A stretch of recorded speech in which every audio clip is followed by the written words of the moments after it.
Go ahead. I got 'em. You got 'em. We got 'em.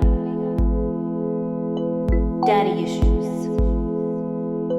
Daddy issues.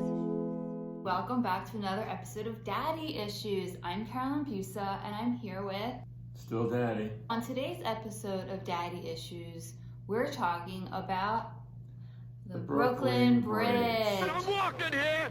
So let's get to it, Dad. This episode about the Brooklyn Bridge was kind of your idea. You picked this topic. So what is your fascination with the Brooklyn Bridge? Number one, the way it was built, it was revolutionary for its time. It was way out on the edge of technology for its day. No one thought it would survive. No one thought it would even get built. And people that thought it would get built thought it wouldn't stand up. The bridge basically has withstood almost 140 years of use, and they predict it can last another minimum of 100 or even longer. Wow. Who decides to build a bridge? Was this some sort of dick swinging contest? What's going on? No. John Roebling, he was stuck in the middle of the, I believe it was the East River in the winter on a ferry boat that was locked in the ice, and he decided it would be nice to have a bridge from Manhattan to Brooklyn. So say they made a movie of David McCullough's book, The Great Bridge. Who would play the Brooklyn Bridge? I don't know who would play the Brooklyn Bridge. I don't think that question kind of makes any sense. Who would play John Augustus Roebling?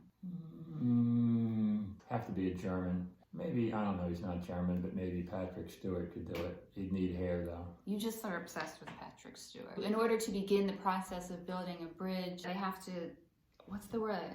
Say caisson or something? Caissons. Caisson. And that seems some pretty scary stuff. Yes, it was scary stuff. They basically had to take a giant wooden box, turn it upside down, start piling tons and tons of stone on it and forcing it down through the soil beneath the river with guys underneath of it digging with shovels and picks and dynamite to sink these caissons to hold the two towers. Everybody who crosses that bridge doesn't realize that there's 3,000 tons of wood holding up each tower. That's horrifying. The wood will be there long after the bridge is gone. I see the bridge every day. I appreciate the bridge.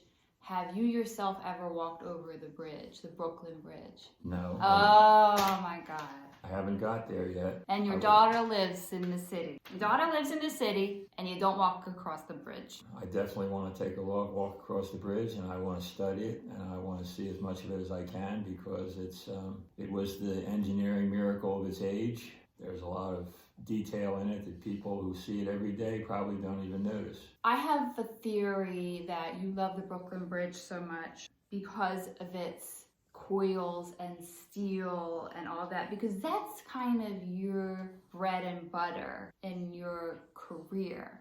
Am I right? Yes, a lot of my career involved steel, iron, a lot of other things, but it's not just the Brooklyn Bridge that fascinates me. It's bridges in general and what it takes to build them. The Brooklyn Bridge being built when it was built was absolutely so far ahead of everything else technologically that it just kind of fascinated me and put me in touch with the other bridges. So sort of your gateway bridge. Bridges connect people. Yes. And this particular bridge connected you to bridges. Yes. I'm 34, so this guy built a bridge at 32. Well, it took him 15 years, so he was 47 by the time the bridge was done. Okay, so you're not disappointing me yet.